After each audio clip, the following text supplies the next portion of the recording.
अंतर्राष्ट्रीय योग दिवस की मैं आप सबको हार्दिक शुभकामनाएं देता हूँ। और आज के दिन हम ये व्रत करें कि योग के ज़रिए हम हमारे देश से रोग मुक्त करें। आज हमारे देश में जो कोरोना की महामारी फैली है, इसका ज़्यादातर कारण मरने वालों की तुम संख्या देखें तो ये ख्याल में आएगा कि ज़्यादातर बुजुर्ग लोग और जिन्हें बीपी, शुगर ऐसी कुछ क्रॉनिक बीमारी है, ऐसे ही लोग की मौत हो रही है। आइए आज हम ऐसे योग और आसन करें कि हमारे देश से इस कोरोना महामारी को मुक्त करें। उसके लिए मैं आपको ऐसे कुछ आसन बता रहा हूँ जिसके ज़रिए हमारे फेफड़े भी मजबूत हो जाएंगे और जिन्हें बीपी है, शुगर है, वो भी अच्छी तरह से कंट्रोल हो जाएंगे। कुछ योग करते हुए नियम होते हैं। अक्सर ये पूछा जाता है कि पहले योगासन करें या प्राणायाम करें। पतंजलि के जो अष्टांग योग है उसमें तो पहला क्रम योगासन का आता है और बाद में प्राणायाम, लेकिन ऐसा जरूरी नहीं है। आप पहले प्राणायाम भी कर सकते हैं या योगासन भी करते हैं, लेकिन कुछ आसन रहते हैं जैसे सर्वांगासन है, हलासन है, बाद में शीर्षासन है। ये आसन सबसे पहले किए जाते हैं। और दूसरा नियम है कि योगासन करते वक्त जब सामने के आसन करते हैं, हम सामने झुकने के, उस वक्त हमें सांस छोड़ना पड़ता है और जब हम पीछे झुकते हैं तो सांस भरना पड़ता है। बस ये दो नियम अगर आप याद रखेंगे तो आपका योगासन और प्राणायाम साथ में ही होने वाला है। मैं आपको कुछ 10-12 आसन बताने वाला हूँ। उसके ज़रिए आप शुगर भी आपकी कंट्रोल रहेगी, बीपी भी आपका कंट्रोल रहेगा और थायराइड से लेके जो कोई भी बीमारी नहीं होगी।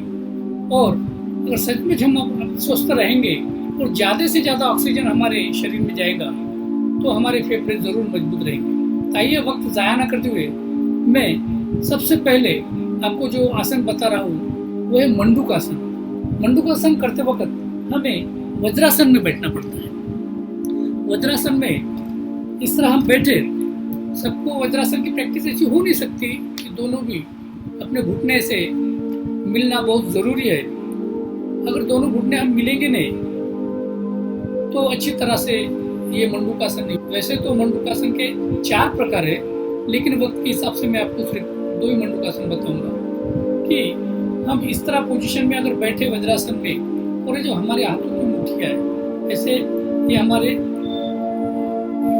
इस तरह से अगर पोजीशन लेंगे हम और हमारा अंगूठा जो है इस तरह दबाएंगे और ये जो तो भाग है ये अगर हमारे बेंबी के पास, नाभि के पास रखेंगे और सामने हम जाते वक्त ये मंडूकासन में सामने झुकना है तो सांस छोड़ना है, इसलिए पहले सांस लेना जरूरी है। मैं लंबी सांस लेता हूँ और ये नाभि के पास इस तरह से मैं हाथ रख रहा हूँ। नीचे झुके तो मुंडी से ऊपर करना है और ये कम से कम 30 सेकंड आसन करना है। उसके बाद ऊपर झुकते हुए हमें सांस लेना है।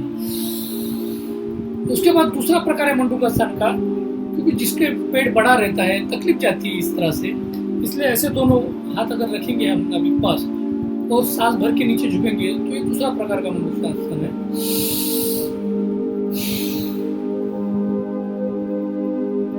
इस तरह मुंडी थोड़ी ऊपर और कम से कम 30 सेकंड ये पोजीशन में रखना है। उसके बाद तुरंत हम इसके अपोजिट भी आसन कर सकते हैं जो रीढ़ की हड्डी के लिए और शुगर कंट्रोल के लिए बहुत ही अच्छा आसन है, वो है उष्टासन। उष्टासन के लिए हमें इस पोजीशन में बैठना है और इस पोजीशन लेके हमें पीछे जाना है। तो पीछे जाते हो तो हमें सांस लेना है। ये 2 तरह से पीछे जाया जाता है। पहले मैं बता रहा हूँ, ये इस तरह से ये हाथ बताना है और ये हाथ पीछे लेके जाना है और मेरे जो नीचे जो तलवे हैं पैर के वो नीचे आना है। ये फिर से मैं आपको करके बताता हूँ। ऐसा मैं ये हाथ इधर लेके जा रहा हूँ, आप मैं पूरी तरह सांस भर रहा हूँ।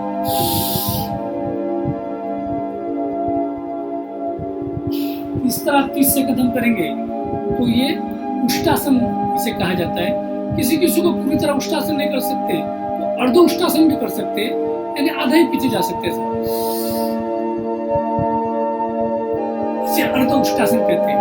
ये दो आसन जबरदस्त तुम्हारे शुगर कंट्रोल के लिए, किसी भी तरह से तुम्हारा इंसुलिन अगर नहीं निकलता है, पैंक्रियास खराबी है, तो पैंक्रियास अपने आप इंसुलिन की निर्मित करेगा और डॉक्टर को तुम मजबूर करेंगे। आज अगर तुम 1000 mg की गोली खा रहे और 1 महीना अगर ये मंडूकासन और उष्टासन करेंगे तो डॉक्टर तुम्हें मजबूर करेंगे, तुम डॉक्टर को, कि हमारी टैबलेट 1000 mg से 500 mg की जाए, जिसकी 500 mg है उसी की 2 टाइम की 1 टाइम। ये मैं आपको आज अंतर्राष्ट्रीय योग दिन के लिए गारंटी देता हूँ। 1 महीना ईमानदारी से आप मंडूकासन और उष्टासन करेंगे, उसके बाद भी और 2 आसन बताता हूँ कि उत्तान पादासन और पवन मुक्तासन, ये 2 आसन भी करेंगे। जिंदगी भर ये आसन करना जरूरी है, मैं जो बता रहा हूँ, और कुछ टाइम नहीं लगता है। इसके बाद हम करेंगे उत्तान पादासन है। उसके लिए हमें पीठ के बल सोना है और इस तरह सोए बाद हमें पैर उठाना है, बस पैर इतनी उठाना है, ज्यादा नहीं उठाना है। इसे उत्तान पादासन बोलते हैं। उसके बाद हमें पवन मुक्तासन नौकासन करना है। तो नौकासन की पोजीशन में फिर से आपको बताता हूँ। पहले हमें उत्तान पादासन की पोजीशन लेना है और उसके बाद इस तरह उठना है। ये हो गया नौकासन की राइट पोजीशन। पैर ज्यादा उठना नहीं चाहिए, इसे नौकासन कहते हैं। उसके बाद जो मैंडेटरी आसन रहते हैं, जो हमारे रीढ़ की हड्डी के लिए भी अच्छी की जाती है, वो भी मैं आपको बताने वाला हूँ। लेकिन शुगर के लिए जो आसन बताया है, मैं फिर से आपको क्रम बताता हूँ। मंडूकासन, उष्टासन, उत्तान पादासन और अभी जो क्या है वो नौकासन है। और इसके बाद का 5वां जो आसन है वो पवन मुक्तासन है। पवन मुक्तासन के लिए आपको इस पोजीशन में जाके ये जो मुंह है तुम्हारा करना है। ये हो गया। ये फिर से करके बताता हूँ मैं। इधर से पोजीशन लेके तो आपको दिखेगा।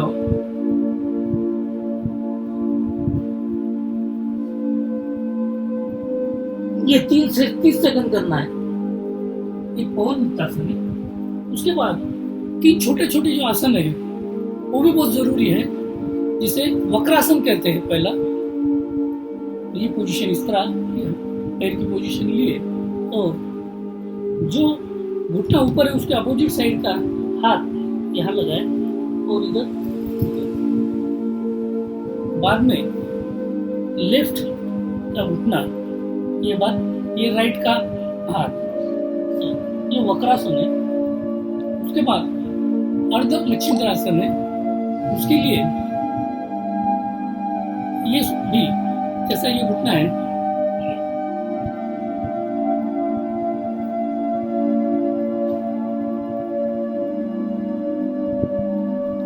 उसके बाद इसी तरह का दूसरा आसन है, वो है गोमुखासन। गोमुखासन के लिए ये पैर पे दूसरा पैर रखना पड़ता है और बहुत बारी पोजीशन किसी को नहीं जमती है, इस पे खड़ा रहना पड़ता है। और ये इस तरह का मेरा घुटना राइट साइड का है, तो राइट साइड का मेरा हाथ पीछे इस तरह जाना है, लगाना है। मैं आपको पलटा कर बताता हूँ।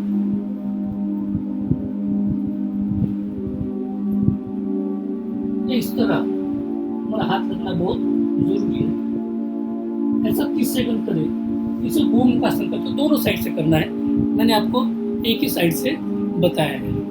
उसके बाद जो कमर के लिए जबरदस्त आसन मैं आपको बताना चाहता हूँ वो है मर्कटासन। मर्कटासन में इस तरह 3 प्रकार के मर्कटासन है।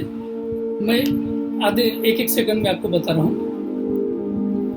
ये इस तरह पोजीशन लिए कि हमारे दोनों पैर करीब लाए, ऐसे दोनों पैर एक में को चिपकाए और मैं जब लेफ्ट साइड में ये पूरा झुक रहा हूँ तो राइट साइड में मेरी मुंडी जाना चाहिए।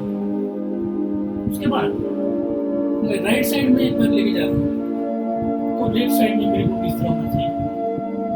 उसके बाद ये दोनों पैरों में अंतर रखकर इस तरह से राइट का घुटना लेफ्ट के तलवे को मिलाना है और लेफ्ट का घुटना राइट के तलवे। और तीसरा जो इसमें आसन होता है वो इस तरह की पोजीशन होती है कि जो पोजीशन हाथ है मेरा ये इस तरह से पूरा इधर आना चाहिए, तो ये दिखेगा नहीं शायद, पूरे इस तरह से। ये मर्कटासन का लाभ भी तुम्हें तुम्हारी रीढ़ की हड्डी, कमर का दर्द किसी भी तरह से हो, ये मर्कटासन का अगर आप रेगुलर अभ्यास करेंगे तो आपका कमर दर्द, कभी आपको कमर दर्द नहीं आएगा। इसे मकरासन कहते हैं। मकरासन के 2 प्रकार के, ये पोजीशन लेके अब अगर 30 सेकंड हम सांस लंबी लेना छोड़ना करेंगे, और सेकंड प्रकार का मकरासन है ये इस तरह मकरासन और भुजंगासन के मैं 2 प्रकार आपको बताऊंगा। वैसे तो भुजंगासन के बहुत प्रकार है। ये पहला जो है रीढ़ की हड्डी मजबूत करने के लिए, कमर के लिए,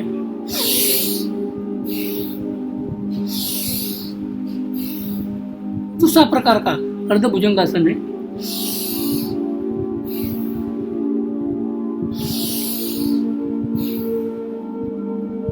इस तरह के कम से कम तुम 2 भी भुजंगासन करेंगे तो तुम्हारी रीढ़ की हड्डी इतनी मजबूत होगी, तुम्हें जिंदगी में कभी कमर दर्द का प्रॉब्लम आने नहीं वाला। उसके बाद आइए हम प्राणायाम की तरफ आइए।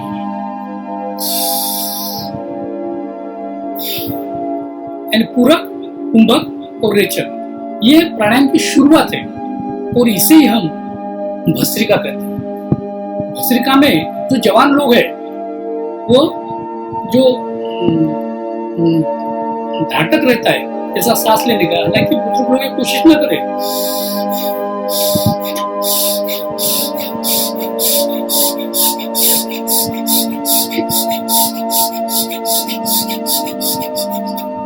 ये अगर हम डेली प्रैक्टिस करेंगे, अगर ये ऑक्सीजन अगर अच्छी तरह हमारे अंदर जाएगा, बाहर जाएगा, हमारे फेफड़े इतने मजबूत हो जाएंगे कि कोरोना हमारे अंदर गलती से भी गया है तो हम नहीं मरेंगे, कोरोना मरेगा।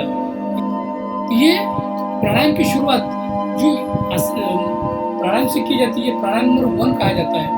और ये 1 यानी 1 ही करना चाहिए। अक्सर मैंने लोगों को देखा ऐसे बैठ जाते हैं और चालू कर जाते हैं, ये गलत है। क्योंकि प्राणायाम के लिए सूक्ष्म आसन और भस्त्रिका जब तक नहीं करेंगे, सूक्ष्म आसन आपको सबको पता है, जैसा इस तरह पैर करना है, इस तरह पैर हिलाना है, इस तरह करना है, इस तरह करना है, ये सब ऐसे पोजीशन है। ये जब तक तुम सूक्ष्म आसन नहीं करेंगे कोई भी आसन या प्राणायाम नहीं करना चाहिए। और प्राणायाम मैंने आपको पहला भस्त्रिका बताया, दूसरा अनुलोम विलोम है।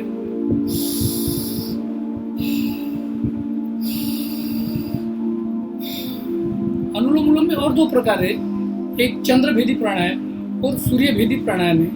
तो अगर आपको ऐसा महसूस हो कि आपको सर्दी जुकाम हो गया है, आपके अंदर आपको गर्म हवा भरना है, तो सूर्यभेदी यानी ये सूर्य नाड़ी और ये चंद्र नाड़ी है, तो सिर्फ सूर्य नाड़ी से ही श्वास ले, जिस तरह इस तरह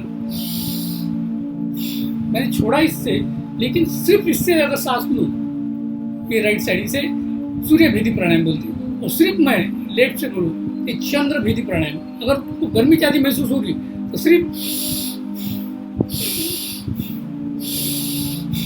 ऐसा 10-20 बार करेंगे, कितनी भी गर्मी हो आपको शीतलता महसूस होगी। इसलिए ये अनुलोम विलोम के साथ सूर्यभेदी प्राणायाम और चंद्रभेदी प्राणायाम करना जरूरी है। तो तीसरा जो जबरदस्त प्राणायाम है, उन्हें सिर्फ सांस बाहर छोड़ना है।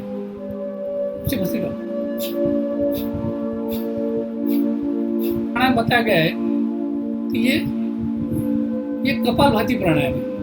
तो पहला प्राणायाम जो होता है वो भस्त्रिका प्राणायाम होता है इस तरह, दूसरा अनुलोम विलोम और तीसरा कपालभाति प्राणायाम,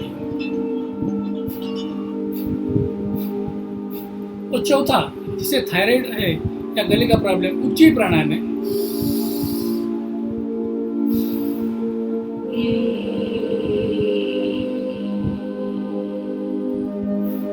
और पांचवा जो प्राणायाम है, यानी तुम्हारे दिमाग को शांति चाहिए। बहुत बार अक्सर हाइपरटेंशन से प्रॉब्लम आ जाता है, बहुत सारी दुनियादारी में प्रॉब्लम आते हैं।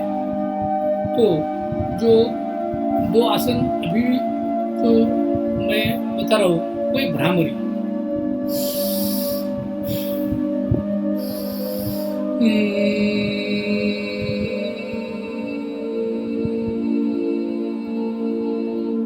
और आखिरी प्राणायाम है वो उद्गीत प्राणायाम है, जिसे ओंकार भी कहा जाता है।